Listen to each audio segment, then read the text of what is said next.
स्वागत है आपका हमारे ब्लॉग में, तेजस्वी मामा एंड डांस ब्लॉग में। आई होप आप लोग स्वस्थ होंगे, मस्त होंगे। तो देखिए आज है माघ गणेश चौथ व्रत। तो आज मैंने उपवास रखा है। तो देखिए सुबह सुबह मैं किस काम में लग गई थी। मुझे काला वाला तिल धुलना था, तो इधर मैंने सफ़ेद वाला तिल भूना था। ऐसे ही मैं ईंट जोड़ के चूल्हा बनाया था। मूँगफली वगैरह छिलका रात में मैंने ऐसे ही कर दिया था, तो उसको साफ़ नहीं किया था। तो देखिए पतिदेव मेरे डांट भी रहे थे कि सुबह सुबह, मतलब इस दिन इतना ज़्यादा ठंडक थी, बहुत ही ज़्यादा ठंडक थी। हमको लगता है कि उस दिन सबसे ज़्यादा ठंडक थी, पूरे सीज़न का सबसे ज़्यादा ठंड वाला दिन था उस दिन। तो मैं लग गई थी क्योंकि काम तो करना था। ये कह रहे थे बाद में कर लेती, मैंने कहा बाद में कब कर लेंगे, भी नहाने जा रहे हैं, फिर उसके बाद में तिल भी तो सुखाना रहता है। मैंने उस दिन काला वाला तिल नहीं धुला था, क्योंकि इसकी पानी की ज़रूरत होती है, सिर वगैरह धुलना रहता है, फिर पूजा में काम आता है। तो इस नाते मैंने नहीं धुला। तो मैं आज आप लोगों को काम के साथ साथ मैं आप लोगों को कहानी सुनाती हूँ। गणेश ये चौथ व्रत की कहानी आप लोगों को सुनाती हूँ।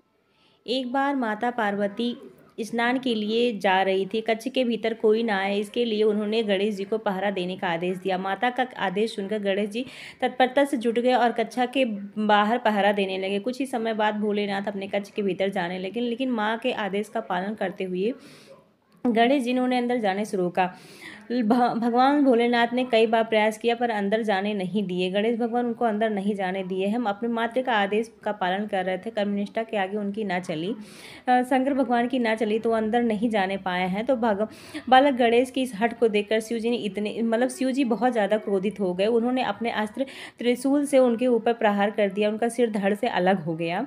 अपने पुत्र के कराहने की आवाज़ सुनते ही माता पार्वती दौड़ती हुई कच्छ से बाहर आई। जब उन्होंने अपने पुत्र का सिर धड़ से अलग देखा तो अत्यंत दुखी हो गई और भगवान शिव को दुखी हो गई। अपने पुत्र को जीवन दान देने के लिए भगवान शिव को आदेश दिया कि आप मेरे बेटे को पुत्र दान दीजिए। महादेव ने माँ पार्वती का ऐसा रूप कभी नहीं देखा था, इसलिए उनके आदेश का पालन करते हुए उन्होंने एक हाथी के बच्चे का सिर गणेश जी के धड़ पर लगा दिया और जीवन दान दिया। इसके बाद सभी देवता ने अपने भगवान गणेश को आशीर्वाद दिए। अपने पुत्र को जीवित देख माता पार्वती ने कहा कि इस दिन जो माताएं अपनी संतान के लिए उपवास रखेंगी, उनकी संतान को दीर्घायु और अच्छे स्वास्थ्य का वरदान प्राप्त होगा। मानता है कि वह माघ मास के कृष्ण पक्ष की चतुर्थी तिथि को दिन था। वर्तमान समय में इसलिए माताएं अपनी संतान की उज्जवल भविष्य के लिए संकट व्रत का पालन करती हैं और कथा करती हैं। तो इस दिन मानता है कि गणेश भगवान की पूजा की जाती है, अच्छे से पूजा विधि विधान से पूजा की जाती है। इस नाते सभी माताएं जो हैं इस दिन व्रत रखती हैं। तो इस नाते मैंने भी व्रत रखा है। जैसे होते हैं ना कि ये लड़कियों के लिए, जिसके पास लड़कियां रहती हैं, पुरानी परंपरा चली आई है, जिसके पास लड़कियां रहती हैं वो नहीं व्रत करता है, और जिसके पास बेटे रहते हैं वो व्रत कर सकता है। जैसे किसी के पास एक लड़की रहते हैं, बेटे नहीं हुए रहते हैं, तो वो व्रत नहीं कर पाती हैं। तो जो व्रत नहीं कर पाते हैं, यही हम लोग तिल है, यही जो हम लोग प्रसाद बनाते हैं उसको इधर दिया जाता है। सब में प्रसाद बांटा जाता है, ये प्रसाद के तौर पे सबको दिया जाता है। जो हम लोग लड्डू वगैरह बनाते हैं, फिर शकरकंद ले आते हैं मार्केट से, वो भी उबाला जाता है, वो भी बांटा जाता है। ये इसी व्रत में खाया भी जाता है, हम लोग खाते भी हैं, वही बांटा भी जाता है प्रसाद की तरह। तो ये देखिए मेरा मैंने तिल धुल दिया है। अब मैं इसको देखिए मैंने गिलास में पानी भर के रख दिया है। तिल वही सिर धुलने के भी काम आता है, फिर उसमें रात में पूजा में काम आ जाएगा। तो फिर हम इसको फैला देंगे। इसको फैलाने के बाद फिर नहाने चली जाऊँगी मैं।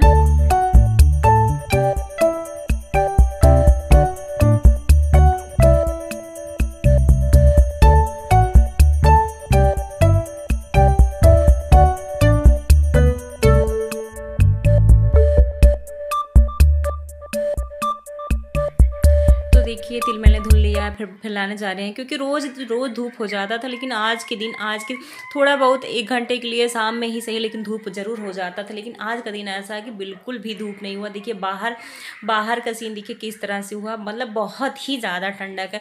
और मैंने पहन क्या रखा, देखिए मैंने जैकेट के नीचे क्या पहन रखा, मेरे पतिदेव ने अपना स्वेटर पहना दिया था। मेरा स्वेटर नहीं मिल रहा था, तो वो कह रहे थे नहीं पहनो, मुझे ठंडक लग जाएगी। पीछे पड़े थे, फिर मैंने हार के पहन ही लिया।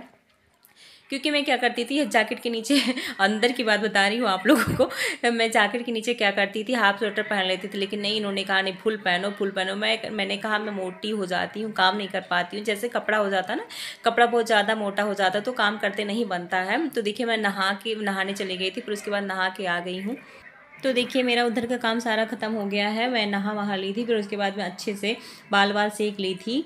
तब फिर उसके बाद में शाम टाइम में बाहर आई हूँ, क्योंकि बाहर मुझे वही मैं सोच रही थी, क्योंकि ब्लोअर से कितना भी सेको ना, आग जो होता है आग का अलग ही हो रहता है, गर्माहट जो होती है। रात है तो ये शाम हो गया है। शाम के कितने वो बज रहे होंगे, 4:30 हो रहे हैं, 5 बज रहा होगा। तो यहाँ कल मैंने 4:43 हो रहा है। अच्छा, तो कल मैंने जो बांधा था, क्या बांधा था, वो तिल बांधे थे, तिल के सफ़ेद तिल के लड्डू बांधे थे और मूंगफली के लड्डू बांधे थे। बाकी मैंने रामदाना भूना था, तो रामदाना भून के ऐसे रख दिया था, क्योंकि रात हो गया था। तो मैंने पाग उठाया था, तो एक पाग में दोनों हो गया था, इस नाते मैंने सोचा दोबारा नहीं उठाऊंगी। तो आज जो है, आज काला वाला तिल बांधना है, फिर मूंगफली तो बांध दिए थे, रामदाना बांधना। फिर बेटा मेरा कह रहा लैया बांधो, तो अभी लैया मैंने इनसे कहा कि थोड़ा सा आधा किलो लैया ले आइए, फिर उसको भी बांध देते हैं। तो अभी बाहर मैंने चूल्हा जलाया है, बड़ी मुश्किल से चूल्हा जला है, जलाते जलाते परेशान हो गए थे, जल ही नहीं रहा था। तो अब देखिए मौसम देखिए किस तरह से, वो कपड़ा मैंने डाले, देखिए जैसे लग रहा अंधेरा अंधेरा हो गया है। तो कपड़ा मैंने नहीं हटाया अभी, क्योंकि वो कपड़ा सूखा नहीं है, कई दिन से मैंने डाल रखा है लेकिन सूख नहीं रहा। तो मैं अभी हटा के यही टीनी के नीचे कर दूँगी, तो आराम से इसी में पड़ा रहेगा। तो अभी मैंने थोड़ा सा भूना है, फिर आग नहीं सही से जल रहा था, तो इस नाते मैंने बंद कर दिया। मैं दिखाती हूँ, अभी आग जल रहा है सही से। तो यहाँ देखिए मैं भूनने जा रही हूँ काला वाला तिल। काला वाला तिल भूनूंगी, फिर उसके बाद में बांधूंगी। तो यहाँ जो काला वाला तिल पहले बांध लूँगी, रामदाना बांध लूँगी, उसके बाद में मुझे लाई भी बांधना है। ये बेटा मेरा लाई नहीं बांधने वाले थे, लेकिन बेटा मेरा जिद करके बंधवा रहा है। तो मंगाई भी नहीं थी, तो मैंने इनके पास फ़ोन करके कहा है कि ले आइए। तो मैं सोच रही थी ये पहले बांध के हटा दूँगी, क्योंकि वो ये अनाज वाला नहीं होता, वो अनाज वाला होता है, इस नाते इसको साफ हटाना होता है, खाना होता है व्रत में। तो फ्रेंड देखिए बाहर बैठे हैं, अभी 7:45 हो रहा है, तो सारा काम हो गया है मेरा। गंजी भी उबाल लिया है मैंने, तो अब जा रहे तैयार होने। पैर में आलता वगैरह लगाना था, थोड़ा ठंडक, जब बहुत ज़्यादा ठंडक है। तो यहाँ मैं हाथ पैर सेक रही थी। ये देखिए कितना ज़्यादा आग जल रहा है, देखिए बहुत ज़्यादा आग है। और तुम्हें जुकाम रखा है, बाहर आ रही हो भाग भाग के। तो भी चल रहे हैं, 9-10 बजे तक इंतज़ार करेंगे। चंदा मामा दिखाई देंगे या नहीं दिखाई देंगे पता नहीं। चंदा मामा तो अब चल रही तैयार होने, और बाकी अभी बाकी का काम अंदर करेंगे। अभी आशा वगैरह बनाना, हमारे यहाँ आशा बनता है चावल के आटे का। तो अभी चल रहे हैं अंदर की तैयारी करेंगे, बाकी पूजा की थाल वगैरह रखेंगे, तब देखते हैं। देखिए बाहर से सारा सामान उठा के लेके आए, फिर उसके बाद में किचन में चले गए हैं। किचन में हम खाना बनाए इन लोगों के लिए, फिर उसके बाद रजाई में थोड़ी देर आके बैठे थे, फिर इंतज़ार कर रहे थे टाइम हो जाए, फिर उसके बाद भी तैयार होते हैं। तो 8:30 हो गया था। 8:30 होने के बाद कभी कभी होता है ना कि 8:30 9 बजे तक निकल जाता था। तो हम लोग सोचे कि चलो 8:30 बजे तैयार हो जाते हैं, अगर निकलना होगा तो 8:30 9 बजे तक निकल जाएंगे। तो 10-15 करना क्या था, कपड़ा चेंज करना था, ज़्यादा कुछ तैयार नहीं होना था, क्योंकि कपड़ा ही चेंज करने का मन नहीं हो रहा था, क्योंकि ठंडक बहुत ज़्यादा था, तो हिम्मत नहीं हो रही थी कुछ करने का। तो जैसे तैसे मैंने कपड़े चेंज कर लिए। फिर उसके बाद में थोड़ा सा मैंने कहा चलो आलता ही लगा लेते हैं, थोड़ा अच्छा लगता है ना त्यौहार में होता है, जब थोड़ा सजो संवरो तो अच्छा लगता है कि हाँ कोई त्यौहार है। और बेटी भी मेरे पीछे पीछे लग जाती है, तो मैंने कहा चलो आलता ही लगा लेते हैं बैठे बैठे। उसके बाद में देख रहे थे बार बार, क्या होता है ना, व्रत मुझे नहीं खलता है, लेकिन मुझे क्या होता है, सिर पकड़ लेता है जब मैं व्रत रहती हूँ, तो चाय ना पीने की वजह से। वैसे मैं चाय तो ज़्यादा नहीं पीती हूँ, लेकिन यह है कि सिर पकड़ लेता है ना, कुछ खाने पीने की वजह से। तो ठंडक के टाइम में व्रत रहो, दिन भर रह जाओ, कोई दिक्कत नहीं होती है, नहीं भूख प्यास लगती है, लेकिन यह है सिर दर्द होने लगता है ठंडक में, पता नहीं क्यों सिर दर्द होने लगता है। एक बार तो मेरा इतना ज़्यादा सिर दर्द हो रहा था, मैं कपड़े नहीं पहन पा रही थी।